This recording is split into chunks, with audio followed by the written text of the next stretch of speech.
Nous démarrons le shiur, Be'ezrat Hashem.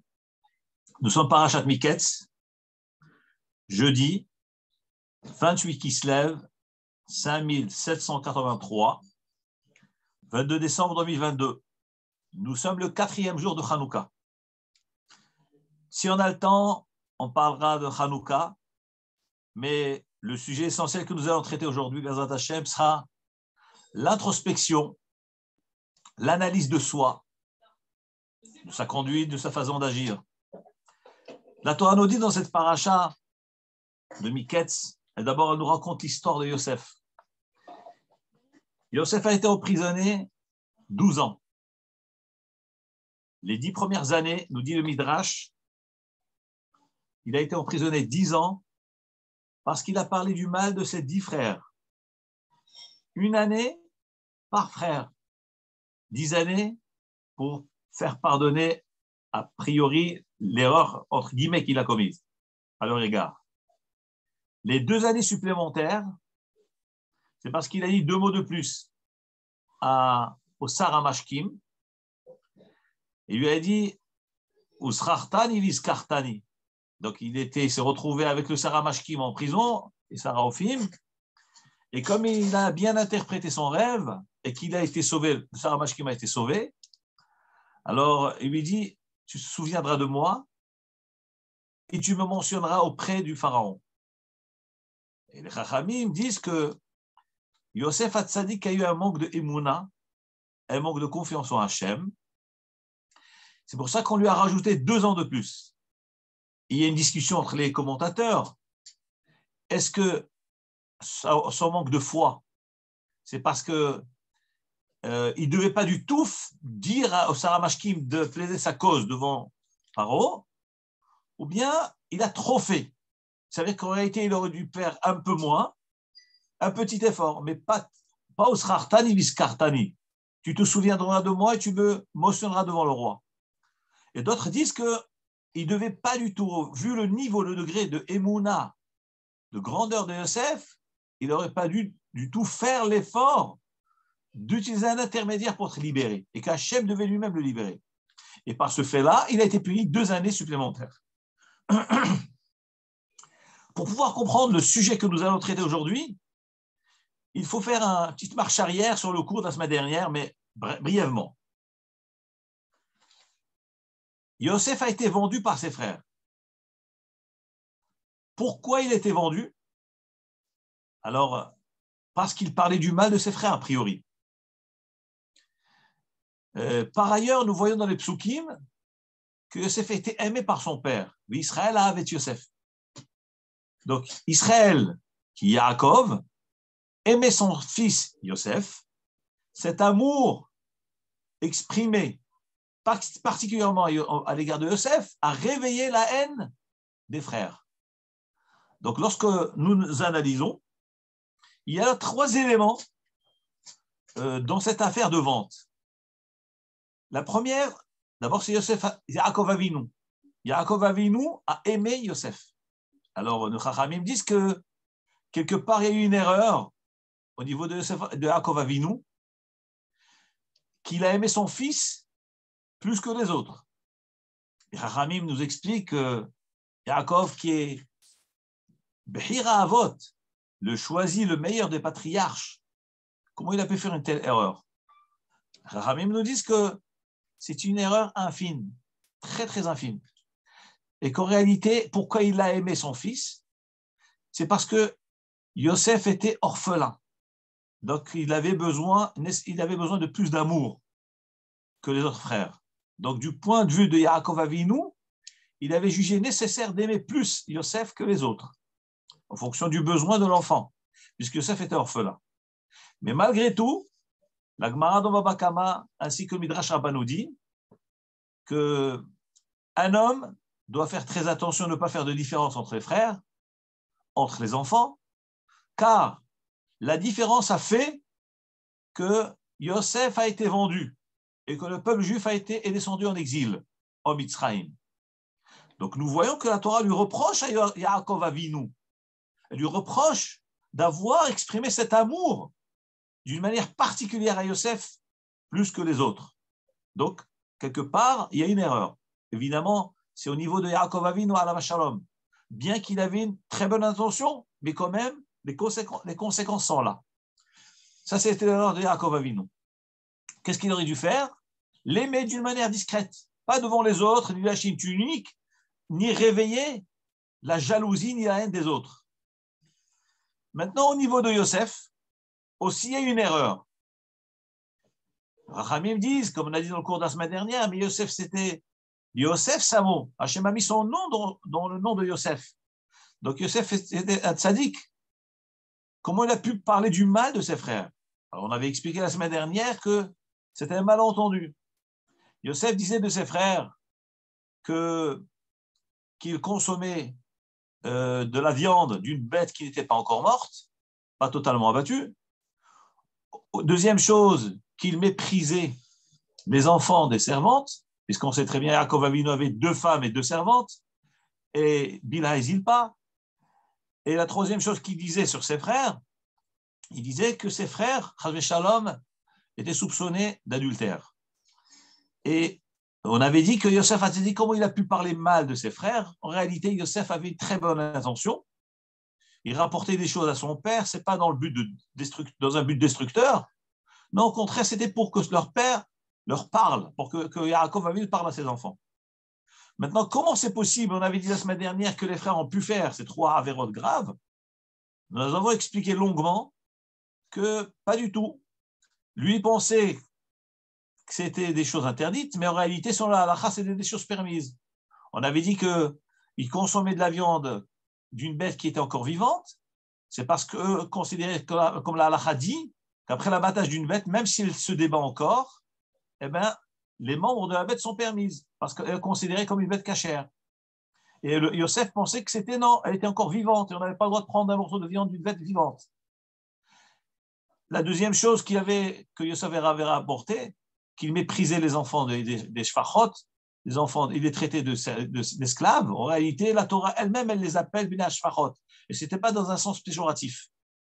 Troisième chose, ils étaient soupçonnés, c'était faux, parce qu'eux, la halakha dit que j'ai le droit de faire travailler une femme pour toute utilisation que j'ai besoin, alors que ce que la Torah interdit, c'est les utilisations d'une femme mariée pour une proximité proche de cette femme-là, ça c'est interdit. Par exemple, une femme n'a pas le droit de travailler, laver le visage, les pieds et les mains d'un homme, d'un autre homme, alors qu'elle est mariée, parce que le contact, c'est ce qui est interdit. On n'a pas le droit non plus de servir du vin, une femme n'a pas le droit de servir du vin à un homme, alors qu'elle est mariée. Elle peut servir du vin qu'à son propre mari. Et même son propre mari, si elle est en période interdite, période de nida, de séparation, elle n'a pas le droit de servir du vin à son mari. Parce que c'est des gestes qui réveillent l'approche et le sentiment l'un pour l'autre. Mais sinon, tout autre travail, une femme peut faire pour un autre homme, même si elle est mariée. Donc les frères de Yosef ont jugé que c'était permis. Et c'était effectivement permis. Donc en fin de compte, Yaakov Avinu a fait une erreur infime d'avoir aimé son frère, ses enfants, son fils Yosef d'une manière explicite. Là, Hachem a puni que ses enfants soient descendus en Mitzrayim. Yosef, la même chose. Maintenant, comment les frères de Yosef ont pu vendre Yosef? Ça, c'est le troisième élément. Donc, il y a Yaakov, Yosef et ses enfants. Donc, chacun a fait une erreur quelque part. On avait demandé la semaine dernière comment se fait-il que les frères de Yosef ont vendu Yosef? Nous savons très bien, la Torah nous dit celui qui vend un juif, il vole un juif, il le kidnappe, il le vend, il est passible de la peine capitale, chayav mita. C'est ce que la Torah dit, l'otignov, tu ne voleras point. Comment le frère a pu faire cela? Alors, on avait expliqué que même les frères étaient bien intentionnés, parce que les frères ont fait un beddin, ils ont fait un tribunal, ils ont siégé en tant que tribunal rabbinique pour le condamner. Ce n'était pas juste par jalousie, pour quoi que ce soit. Et on considérait que le statut de Yosef était un statut de rodef. Qu'est-ce que c'est rodef? C'est une loi qui figure dans la Torah, que tout homme qui nous met en danger et qui met notre vie en danger, et que le seul moyen d'échapper à ce danger, c'est de le tuer, eh bien la Torah nous permet de le tuer. Exemple, un homme qui poursuit un autre pour le tuer, la Torah me permet de me retourner contre lui et le tuer. C'est ce qu'on appelle Abba leorga, Hashkem leorgo. Celui qui vient te tuer, tue-le avant. Et donc, celui qui poursuit s'appelle un rodef. Et les frères ont considéré, d'une manière halachique, selon la loi de la Torah, que Yosef était un homme qui mettait en danger la sakana, en danger les frères, puisque eux considéraient qu'il parlait du mal d'eux et que Yaakov Avinu lui avait enseigné toute la Torah et que Yosef faisait tout pour écarter ses frères, leur faire perdre ce monde-ci, ici-bas, et leur olam haba. Maintenant, donc les frères s'étaient justifiés de faire ce jugement et de vendre leurs frères. Lorsqu'on arrive à la paracha de cette semaine, là, nous voyons le regret des frères. Qu'est-ce qui s'est passé lorsque les frères découvrent, avant de découvrir Yosef, lorsque les frères subissent des difficultés, des souffrances infligées par le roi, le vice-roi qui est Yosef. Eux ne savaient pas que c'était Yosef. Et ils se sont dit, mais pourquoi ces malheurs nous arrivent? C'est qu'on a mal agi. Alors, on va reprendre la paracha de Miketz. Donc, la paracha, on raconte, Yosef passe 12 années de prison. Après les 12 années, le pharaon fait un rêve et fait appel à Yosef. Yosef vient chez le pharaon, interprète le rêve, il donne des conseils au pharaon, il lui dit, sache qu'il y aura 7 années d'abondance et ensuite 7 années de famine qui vont accabler l'Égypte. Le pharaon dit à Yosef, je te nomme toi comme responsable, je vois que tu es un homme sage et chacham, ish chacham venavon, je te nomme gérant, responsable de tout le pays. Et effectivement, Yosef prend le pouvoir, prend la tête du pays en tant que vice-roi, et les 7 années s'écoulent d'abondance. Yosef va stocker un nombre infini de récoltes. Ensuite, la première année de famine qui démarre, tous les pays se ruent vers l'Égypte pour acheter du blé. Et parmi ces gens-là, eh ben, les frères de Yosef arrivent pour eux aussi de la terre de Canaan pour acheter du blé. Et là, à ce moment-là, Yosef reconnaît ses frères. Il les reconnaît, mais eux ne l'ont pas reconnu. Et là, à ce moment-là, Yosef se lance dans un acharnement contre ses frères. Mais encore une fois, dans un but constructif. Pas pour leur faire du mal, pas pour les punir, c'est pour leur faire prendre conscience de leurs erreurs. Regardez ce que nous dit la Torah. Yosef les considère d'espions. Il les traite d'espions. Et il leur dit, je vais vous garder en prison.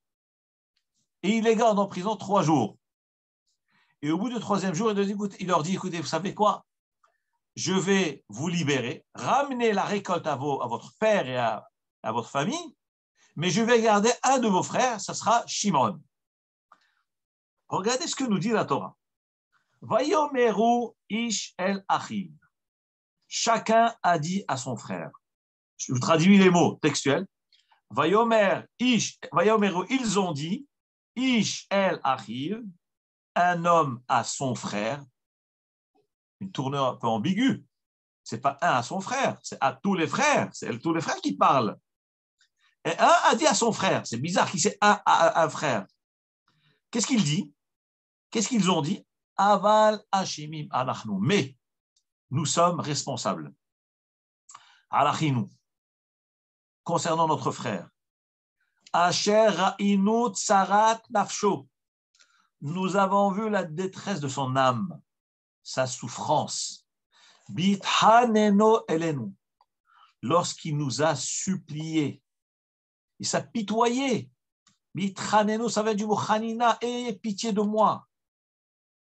Velo shamanu. On n'a pas prêté attention. On n'a pas écouté les larmes et la détresse de notre frère. Alken, c'est pour cela. Ba'a elenu hatsara hazot.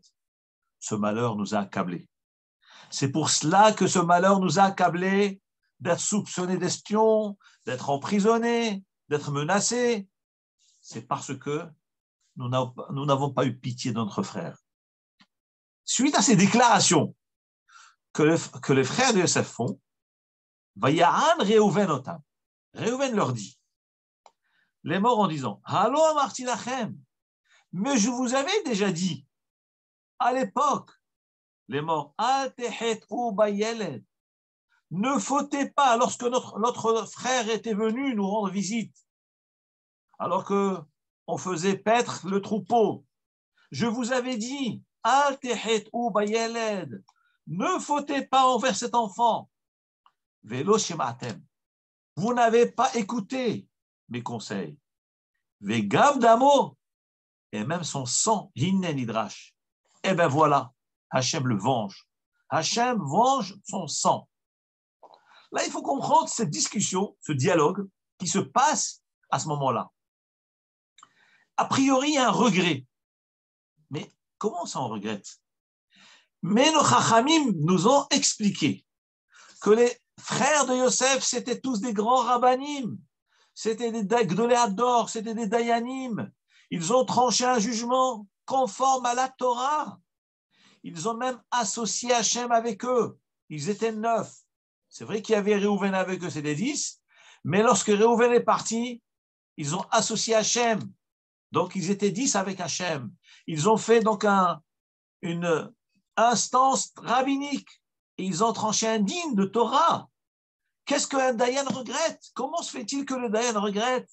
Nous savons très bien qu'un Dayan, un juge, n'a pas à regretter quoi que ce soit, puisqu'il est marqué dans la Torah, Lo altaguru mipene ish. Ne craignez personne, qui a mishpat l'Elohim hu, car le mishpat, la justice appartient à Hachem.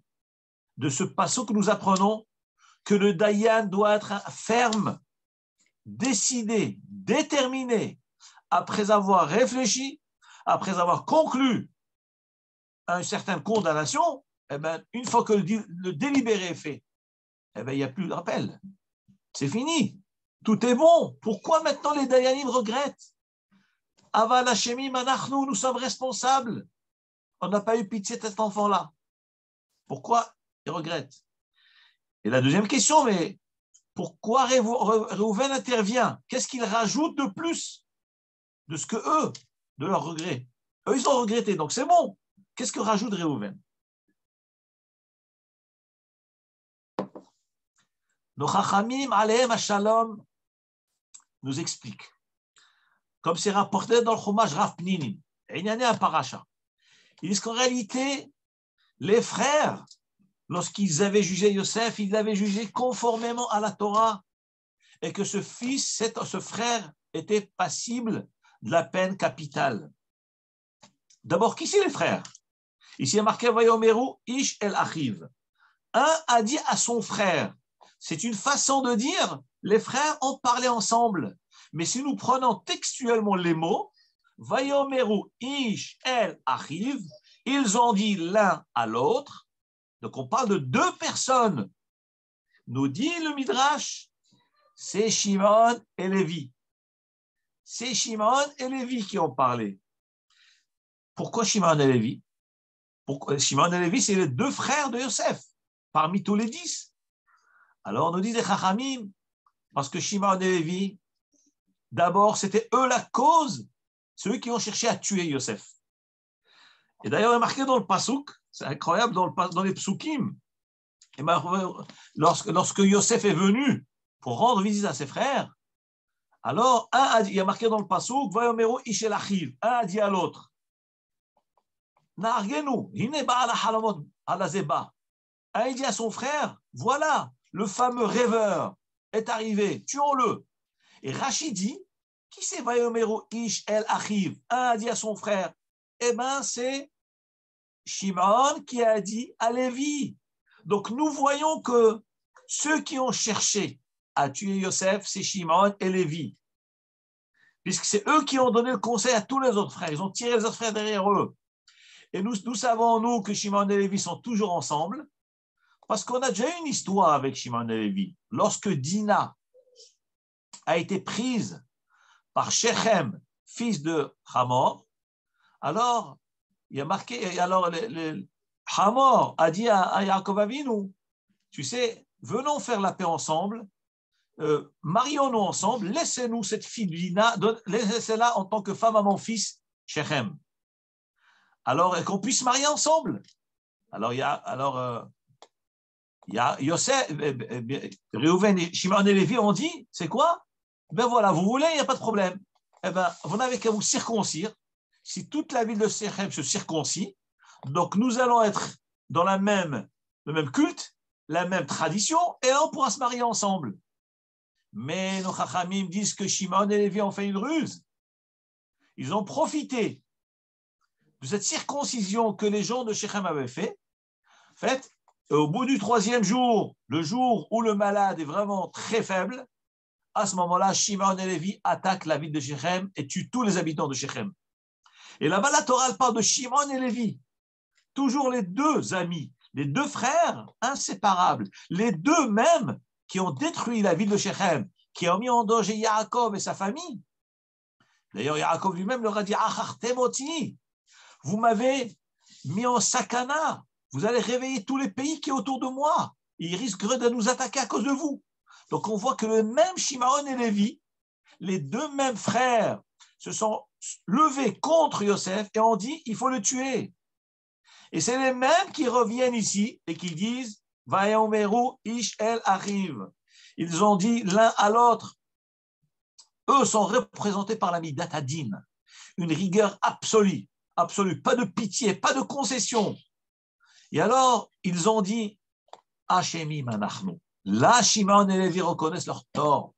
Nous sommes responsables de ce qui nous arrive, de ces malheurs, d'être soupçonnés, d'être mis en prison, etc. Ça, c'est Ish el Achiv. Maintenant, on a demandé, mais pourquoi ils ont regretté? Mais puisque tout a été fait avec le consentement de tous les frères, de ce tribunal, en présence de Hachem, un Dayan ne fait jamais marche arrière. Alors, nous disent les Chachamim, qu'est-ce qu'ils ont dit? Hashemim anachnu, nous sommes responsables. Al achinu, pour notre frère. Déjà, il parle de fraternité. Asher ra'aynu tsarat nafsho, nous avons eu la détresse, nous avons vu la détresse de son âme. Bitchanenu elenu, il a demandé de pitié, il nous a supplié. Qu'est-ce que ça veut dire? Ça veut dire que les frères, sur le jugement du tribunal, la condamnation, c'est une condamnation qui est vraie, qui est émette, ils méritaient cette condamnation. Mais seulement ça a été fait d'une façon cruelle. Voilà ce qu'ils sont voulés. Ce n'est pas parce qu'ils l'ont condamné à mort, pas du tout. Il n'y a pas marqué un regret sur la condamnation.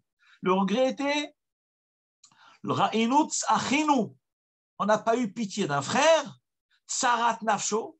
Nous avons vu la détresse de son âme, bitchanenu elenu, lorsqu'il nous a supplié.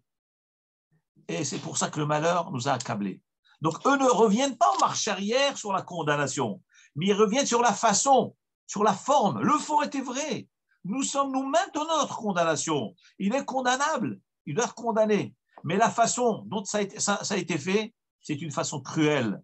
Donc, c'est sur la cruauté. Viens Réhouven. Regardez ce que dit Réhouven. Vaya'an Réhouven otam, Réhouven leur dit, les morts en disant, alors Marti Lachem, mais je vous l'avais dit, Al tehetu bayeled, ne fautez pas envers l'enfant. Velo shema'atem, vous n'avez pas écouté. Vegam damo hinne nidrash, et même son sang est réclamé maintenant.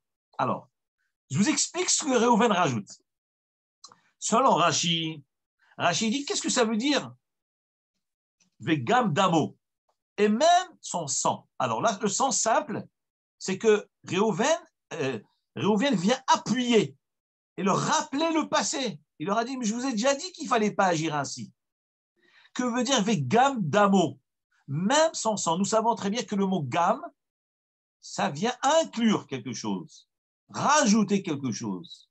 Alors on disait, Chachamim, déjà son sang, le fait de le vendre, ça veut dire verser son sang.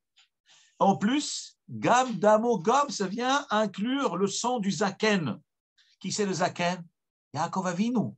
Non seulement vous avez fait du tsar à Yosef, mais vous avez du tsar à notre père Yaakov, et Gam Damo, Gam, c'est inclure le père aussi. Voilà ce que dit Rashi. Ça, c'est ce que Rashi rapporte au nom du Midrash. Les Chachamim nous rapportent une explication extraordinaire. L'intervention de Réhouven vient remettre en question totalement le délibéré décidé par le tribunal rabbinique des frères et remet tout en question. Qu'est-ce qu'il leur dit, Réhouven? Regardez ce qu'il leur dit. Vegam damo hine nidrash. Que veut dire son sang? Mais lorsqu'on parle de détresse, on ne parle pas de sang. Détresse, le sang, c'est une condamnation à mort. Qu'est-ce que ça veut dire qu'on réclame son sang? C'est qu'on a tué quelqu'un qui ne méritait pas d'être tué. Eh bien, c'est ce que dit Réhouven. Réhouven veut leur dire quoi? Vous pensez que la détresse, c'était ça votre erreur? Que c'est tout. Votre erreur, c'était parce que vous lui avez causé du tort. Mais la condamnation est une condamnation justifiée. C'est faux. Pourquoi c'est faux? Parce que cet enfant-là, pourquoi il parle du terme yeled? Ne fautez pas envers l'enfant. Pourquoi on parle d'enfant tout d'un coup? Il fallait dire Yosef. Nous dit les Farshim, parce qu'il était yeled, il était jeune, il avait quel âge? 17 ans il avait. Et nous savons très bien qu'un enfant âgé de 17 ans n'est pas passible d'une condamnation par le tribunal terrestre. La condamnation n'est qu'à 20 ans. Maintenant, vous allez me dire, mais non, mais la condamnation, au contraire, elle commence à 13 ans. Alors, petite parenthèse. La Kha nous dit, le Chachamim explique que les condamnations du ciel, elles démarrent à l'âge de 20 ans. Un homme dans le ciel, on ne peut pas le condamner avant 20 ans, que s'il est âgé de 20 ans. Sur terre, un homme est condamnable à partir de 13 ans. Par le tribunal terrestre, il peut être condamné à l'âge de 13 ans parce qu'il s'appelle bar mitzvah. Bar mitzvah, bar chiyuva, c'est un homme de mitzvot, c'est un homme d'obligation, donc il devient un homme adulte à l'âge de 13 ans. Là, Yosef, il avait 17. Donc, Chachamim disent que c'était avant Matan Torah. Et avant Matan Torah, non, c'était qu'à 20 ans. Même les condamnations terrestres, c'est aussi à 20 ans. Donc, Réhouven, il dit à ses frères, je vous ai déjà dit, ne condamnez pas cet enfant, il n'avait que 17 ans. Et 17 ans, il n'est pas passible d'une condamnation à mort terrestre. Même pas, on ne parle pas du ciel, mais même terrestre, il n'est pas passible de cette condamnation-là. Vélo shematem, vous n'avez pas écouté. Vous n'avez pas écouté. Vegam damo hinde nidrash. Là, on comprend bien. Son sang est réclamé. Son sang est vengé par Hachem. Donc, nous voyons le dialogue. C'est un dialogue fondamental qui s'est passé là. Bien que les frères étaient justifiés, avaient justifié leur attitude et que c'était un din rabbinique, mais Réhouven leur a dit qu'il y a un problème parce qu'à 17 ans, on ne peut pas condamner un jeune avant Matan Torah à l'âge de 17 ans. C'est qu'à 20 ans, comme le Bedin chez le Ma'ala. Et c'est ça, donc on comprend le terme Viné Damo Iné Nidrash, son sang. Et là, les frères ont regretté. Hashemim Anachnu. Qu'est-ce que nous voyons de là? Nous disent les Chachamim, un homme doit faire l'introspection, s'analyser, réfléchir. Des fois, on est convaincu dans notre attitude. On est certain, mais il faut malgré tout se poser des questions. Est-ce que tu es vraiment sûr de ce que tu fais? Parce que condamner, une fois que tu as condamné, c'est terrible. Il n'y a plus de marche arrière. Chas v'shalom. Regardez ce que nous dit la Gemara. La Gemara dans Masechet Brachot Daf He nous dit Amar Rava ve'itema Rav Chisda. Rava dit, il y en a qui disent Rav Chisda. Imre e Adam Isorin ba'in alav. Lorsqu'un homme voit que Isorin, les malheurs, les souffrances l'accablent, il doit fouiller ses actes, vérifier ses actes, comme ont fait les frères. Nous sommes responsables. Un homme, jusqu'à quand il va se voiler les yeux et dire non, c'est pas ça. Et il se justifie, il a des tsarot, des malheurs et des problèmes, il continue en étant aveugle. C'est ce qu'on appelle la conduite de l'autruche. Elle voit le danger, qu'est-ce qu'elle fait? Elle enfonce sa tête dans le sable. Elle ne veut pas affronter le danger. Réveille-toi, évite le danger, évite les tsarot. Les frères de Yosef ont pris conscience. Ils ont dit, Hashemim anachnu, nous sommes responsables. Nous devons faire tchouva. Et d'ailleurs, les Chachamim expliquent, lorsque, après le reproche que Réhouven a fait à ses frères, je vous ai dit qu'il ne fallait pas verser son sang et que vous êtes en tort. Ils n'ont pas répliqué, ils n'ont pas dit non, on avait raison, on a raison, non, on n'est pas d'accord avec toi. Donc ils ont accepté. Et la Gemara nous dit shtika keoda'a. On a un principe dans le Talmud que lorsqu'on a un argument contre quelqu'un et ce quelqu'un ne réagit pas, le silence, c'est une reconnaissance. C'est qu'il reconnaît cet argument, il reconnaît son tort. Et comme les frères n'ont pas réagi, c'est qu'ils ont reconnu. Et Yosef a vu toute cette scène. Il a entendu tout cela. Et qu'est-ce qu'il a fait? La Torah nous dit, Yosef a quitté la salle et il a été pleuré. Pourquoi il a été pleuré? Nous disent les Chachamim, c'est parce qu'il avait mal au cœur après avoir vu que ses frères ont fait tchouva. Parce que lui, il voulait leur faire tchouva. Mais ils ont vu que les frères n'ont rien dit. Donc, ils ont reconnu leur tort et qu'ils ont fait tchouva. Yosef a craqué. Il a été pleuré en cachette. Il a été pleuré en cachette. Il dit, je ne peux pas les faire souffrir. Ces tzadikim là, ce n'est pas des richaim, c'est des tzadikim, mes frères. Ils ont fait tchouva, je n'ai pas le droit de les faire souffrir. Il a pleuré, il a essuyé ses yeux, il est revenu les revoir. Il leur a dit, non, je vous libère, allez-y.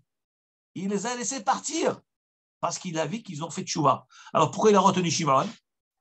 S'ils ont fait tchouva, alors t'as qu'à libérer tout le monde, parce que la Torah nous dit qu'il a retenu Shimon, il leur a dit, allez m'amener votre petit frère Binyamin, prouvez-moi que vous avez un frère qui s'appelle Binyamin et je vous libère Shimon.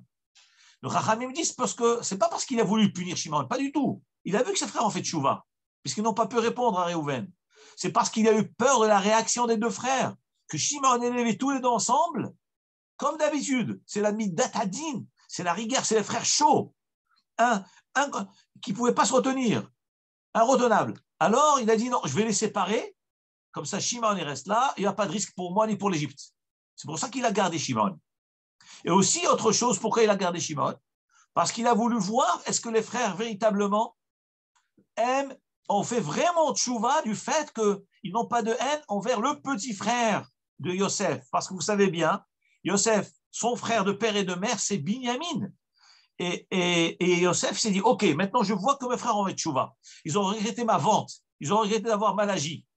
Mais est-ce qu'à l'égard de mon petit frère, ils ont la même haine qu'envers moi? Donc je vais les exposer à cette épreuve, à la même épreuve que la mienne. Je vais leur demander d'aller chercher mon petit frère et on va voir. S'ils le ramènent et qu'il est en bonne santé et que tout va bien, ça montre qu'ils regrettent ma vente et ils regrettent la haine qu'ils avaient envers moi.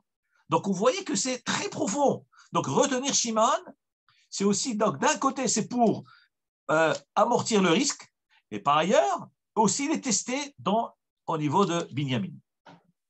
En tout cas, nous dit la Gemara dans Masechet Brachot Dafé Amoud Aleph. Lorsqu'un homme voit les malheurs l'accabler, Yepash be ma'asav, il doit fouiller ses actes, comme ont fait les frères de Yosef. Hashemim anachnu, il faut être capable de dire j'ai tort. Pourquoi? C'est ça le problème de l'homme. L'homme ne veut pas reconnaître son tort. Il continue, il va direct dans le mur, il bute dedans. Et car il ne reconnaît pas son tort. Hachem veut que tu reconnaisses ton tort. Si tu reconnais, Hachem remet tous les compteurs à zéro. Tout est effacé, tout est oublié, mais reconnais ton tort. C'est ça la tchouva. C'est quoi la tchouva? Un homme a fait des erreurs. S'il reconnaît, Hachem te pardonne tout. Et la Gemara dit, tu deviens comme un Tinok Ben Yomo, comme un enfant qui vient de naître. Comme ça dit rapporte Rabbi Yonah dans son livre Sha'arei Tchouva, qu'un Ba'at Tchouva est considéré aux yeux d'Hachem comme un Tinok Ben Yomo, comme un enfant qui vient de naître, qui un jour, le passé est oublié, totalement oublié. Si tu es une nouvelle créature, un nouvel être, Hachem il t'aime autant qu'il aime tous les tzadikim de la génération. Ne te sens pas complexé ni réduit parce que tu as fauté dans ta vie. Hachem il t'aime autant que les autres. Et pas seulement autant, plus que les autres. Pourquoi?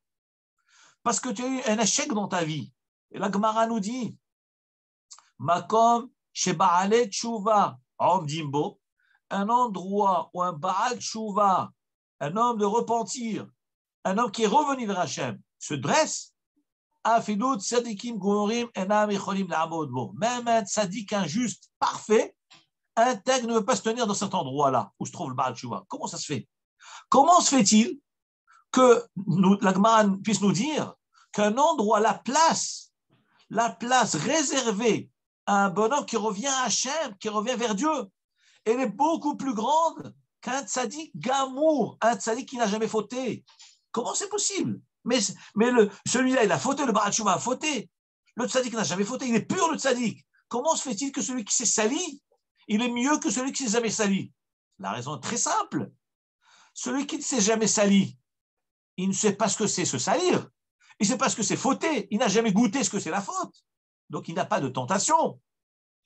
Mais celui qui a goûté et qui sait ce que c'est, ça lui demande un effort considérable de se retenir. Donc, il a plus de mérite que le tzaddik. Ça, c'est une première explication. Deuxième explication, le tzaddik qui n'a jamais fauté, il a toujours la tête haute malgré son humilité. Et sa anava, il a toujours au fin fond de lui-même, il a cette fierté. Moi, mon père est un tzaddik, ma mère c'est une tzadékette, mon père c'est un rosh yeshiva, moi je suis un machour, un avraire, je suis un rav. Donc j'ai cette fierté. Mais Baal Tshuva, il n'a pas cette fierté. Il doit affronter les humiliations qu'il a avec tout son entourage. Voilà ce que c'est un Baal Tshuva. Chaque fois qu'il voudra s'exprimer en public, dire quelque chose d'important, il va être retenu, il va être gêné de dire, qu'est-ce que les gens vont dire de moi? Mais c'est un Baal Tshuva celui-là. Ah, te rappelles pas, il y a quelques années, il roulait en voiture Shabbat. Il mangeait pas cachère. Il fréquentait des gens pas bien. Donc vous comprenez bien qu'un Baal Tshuva, il donne sa vie pour la Torah, et il n'est pas tranquille, parce qu'il ne peut jamais oser affronter les tzadikim. Donc ce tsar-là, cette amertume-là, Hakadosh Baruch Hu le récompense pour cela. Il dit, toi le Baal Tshuva, ne t'inquiète pas, tu as un père qui t'aime, un père qui est au-dessus de tous les autres. Tu es plus grand que le tzaddik amour. Moi, je sens ton tsar, je connais ta détresse. Et c'est quelque chose d'extraordinaire. C'est quelque chose d'extraordinaire que le Baal Tshuva doit savoir, que sa place est au-dessus du tzaddik amour. Parce que nous avons des complexes, on est gênés du passé ou d'incidents. Mais le tzaddik, il est tranquille dans sa tête. Il peut facilement affronter les gens, faire des drachotes sans gêne, sans rien, parce qu'il affiche son identité. Mais un Baal Tshuva qui a une autre identité, il est gêné. Hakadosh Baruch Hu le récompense. Nous dit la Gemara, comme il dit Rav Chisda, lorsqu'un homme voit des souris l'accabler, Yepashpesh be ma'asav, il doit fouiller ses actes. Le Mesilat Yesharim, Rabbi Moshe Chaim Lutzato alav shalom, a écrit dans son livre Mesilat Yesharim qu'il y a là deux versions dans la Gemara. Il y a une version où c'est marqué Yepashpesh be ma'asav, il doit fouiller ses actes. Et il y a une autre version où c'est marqué Yemashmesh be ma'asav, il doit tâtonner ses actes. Alors, le Mesilat Yesharim, Rav Moshe Chaim Lutzato, il dit, quelle est la différence entre tâtonner et analyser ses actes? Alors, il dit que Yepashpesh, c'est intéressant ce qu'il dit, c'est extraordinaire. Il dit Yepashpesh, c'est un homme, il va fouiller si dans ce qu'il fait, il n'y a pas du mal. Donc, un homme, lorsqu'il voit qu'il est accablé de tsarot, de malheur, de difficultés, d'épreuves, il doit fouiller ses actes parce que tout provient de ses actes, de sa conduite. Et si un homme arrange sa conduite, eh ben, les malheurs disparaissent, puisque les malheurs ne viennent pas d'elles-mêmes, d'eux-mêmes.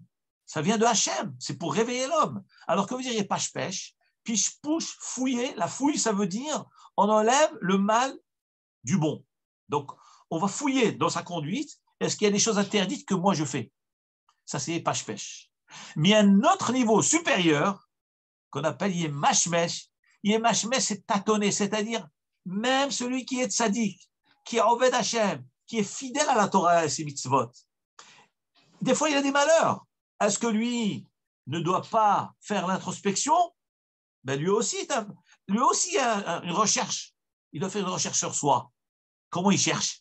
Mais je garde Shabbat, je mange kasher, je mets des tefilines, je fais tout. Pourquoi j'ai des malheurs? Qu'est-ce qu'il y a à chercher?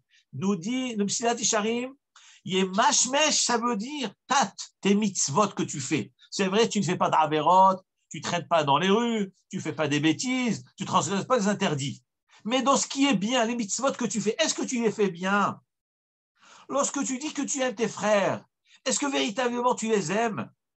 Lorsque tu mets les tefilines, est-ce que tes tefilines sont cachères? Lorsque tu manges cachère, est-ce que ce que tu manges est véritablement cachère? Peut-être ce n'est pas des hashgachot qu'il faut. Peut-être qu'il faut chercher des meilleures surveillances. Lorsque tu fais des divrei Torah, Et est-ce que des fois, tu ne dis pas des paroles qui peuvent blesser les gens, le public qui t'écoute? Lorsque tu es dans ton foyer avec ta femme et tes enfants, tu es cachère, tout bien. Mais des fois, tu dis des paroles qui peuvent faire mal. Et pourtant, tu es dans le cachère. Tu es kippa, tu mets des tefilines, tu fais Shabbat. C'est ce qu'on appelle yimash mesh be ma'asav. Le mishmous, le tâtonnement, c'est encore d'une manière approfondie dans ce qui est bien. Je fouille dans le bien. C'est extraordinaire. Donc, nous avons deux attitudes dans l'introspection de l'homme. Il y a la façon, donc, lorsqu'on voit des problèmes, que ce soit des problèmes de santé, de parnassa, de difficultés au niveau des enfants, d'éducation, yem pash pesh bema asa, fouille tes actes. Ah, tu fouilles, je fais tout bien, Baruch Hashem, il n'y a rien d'interdit. Je mange que du kasher, je garde Shabbat. Alors, yem mashvesh. Tu dois tâtonner maintenant. Est-ce que les choses bien que tu les fais comme il faut? Nous dit la Gemara. D'où savons-nous cela? Que lorsque l'homme est accablé, il doit chercher. Chez Nehema, comme il est dit dans Echa, la vérité, moi j'ai une question. Pourquoi la Gemara n'amène pas le pasouk? Aval Hashemim anachnu.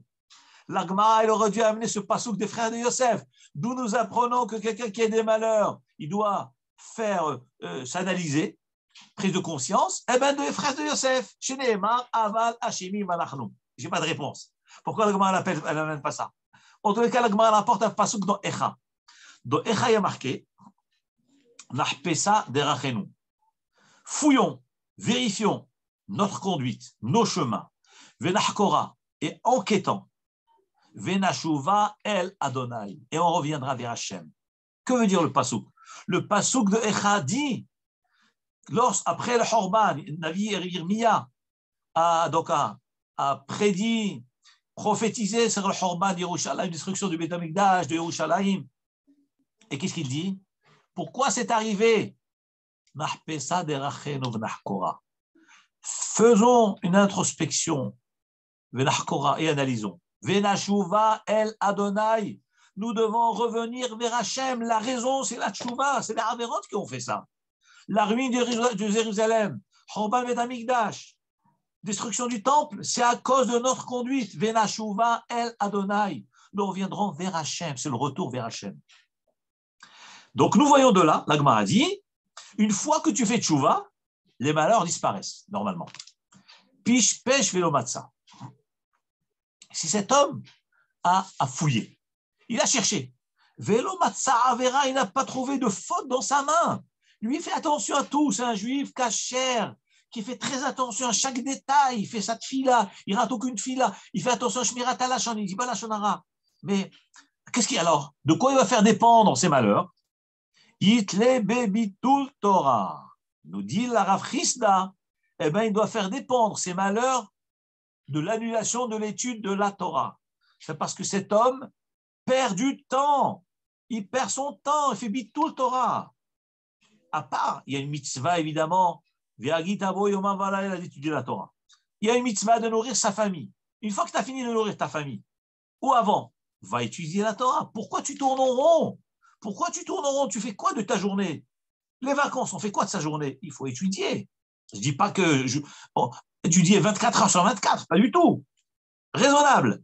Quand il faut dormir, on va dormir. Il faut manger, on mange. Il faut se promener, on va se promener. Faire un petit foot, on va faire un petit foot. Mais il faut étudier la Torah. Alors, dit la Gemara, si l'homme a vu qu'il est juif kasher et qu'il n'a aucune faute dans ses mains, a priori, il n'a pas de faute dans ses mains, alors qu'on n'est pas prophète, nous. On ne connaît pas toutes les erreurs qu'on fait. Mais consciencieusement, on n'a pas d'erreur. Alors, il clé bitul Torah, il fait dépendre de bitul Torah. D'où nous voyons cela. Chez Nehemar, il y a marqué dans Teilim, Ashrei gever asher tiaserenuya, bonheur pour l'homme, bonheur pour l'homme. Asher tiaserenuya. Que toi, Hachem, tu l'accables. Cet homme-là, tu lui envoies des souris, tu lui envoies des épreuves. Et c'est un bonheur pour lui. Quoi? Je souffre, c'est un bonheur. Oui, c'est un bonheur, c'est une bracha. C'est une bracha qu'Hachem nous envoie des épreuves. Parce qu'il peut nous envoyer des malheurs terribles. Chas v'shalom. Il nous voit de temps en temps des petites épreuves. Pourquoi faire? Ça, c'est du verset. C'est le verset 74 d'Oteilim. Ashrei hagever asher tiaserenuya. Bonheur pour l'homme que toi, Hachem, tu accables. De ta Torah, tu l'enseignes. Nous dit des Chachamim, de là nous voyons Lorsque l'homme est accablé, c'est parce qu'il y a un manque d'études de Torah. C'est parce qu'il y a un manque d'études. Si tu es accablé, c'est que tu tournes en rond, tu perds ton temps. Si tu étudies la Torah, il n'y a pas de problème. Encore une fois, je ne suis pas en train de dire qu'il faut rester 24 pas dormir, ni manger qu'à l'étude. Ce n'est pas ce que j'ai dit, pas du tout. Raisonnable, c'est-à-dire un homme, lorsqu'il est libre, il doit fixer un zman, un moment pour étudier la Torah, découvrir. Chez Nehemar, maintenant, si après cela, il ne faute pas, il étudie, c'est un gadolador. Gadolador, prenez Abraham Kanievski, Allah Shalom, les grands tzadikim. Un grand tzaddik qui souffre, qu'est-ce qu'on va dire? Il faute? Non, il ne faute pas. Il batlan? Non plus. Il étudie. Alors pourquoi il y a des malheurs? Nous dit la Gemara. Si un homme a cherché, il trouve pas, la raison pourquoi il a ces souffrances, il doit savoir, c'est des souffrances d'amour. Qu'est-ce que c'est les souffrances d'amour? Parce qu'Hachem, il nous aime, il n'a rien à nous reprocher, mais comme il veut nous donner un mérite extraordinaire, extrême, un Olam Haba parfait, donc il nous envoie des difficultés pour augmenter nos mérites. Où c'est marqué? D'où savons-nous qu'un homme qui ne faute pas, qui étudie, qui est parfait, vraiment parfait, et qui a des malheurs, c'est par amour qu'Hachem lui envoie. Il est marqué dans Mishlei Gimel, qui est Asher et Hachem, car tout celui qu'Hachem aime, celui qu'Hachem, Dieu aime, Yochiyah. Il lui fait la remontrance. Donc nous voyons de là, si on est accablé, c'est parce qu'Hachem il nous aime. Mais avant d'arriver à nous aimer déjà, il faut déjà vérifier est-ce qu'on n'est pas nous-mêmes des fauteurs, des rebelles envers Hachem. Si on a vérifié qu'effectivement, on n'est pas des rebelles, on garde la Torah, on garde les mitzvot, et on accepte la tchouva, on fait tchouva, et on a des souffrances, c'est parce qu'Hachem nous aime. Qu'Hachem nous aide, Be'ezrat Hachem, à ne pas avoir à souffrir pour qu'Hachem nous fasse faire tchouva, qu'on puisse faire tchouva sans souffrance, sans tsar, et que très bientôt nous puissions être zorés à la reconstruction du Beth Amikdash, à voir la menorah rallumée très bientôt, et que des disciples Be'ezrat Hachem. À très bientôt, Shabbat Shalom.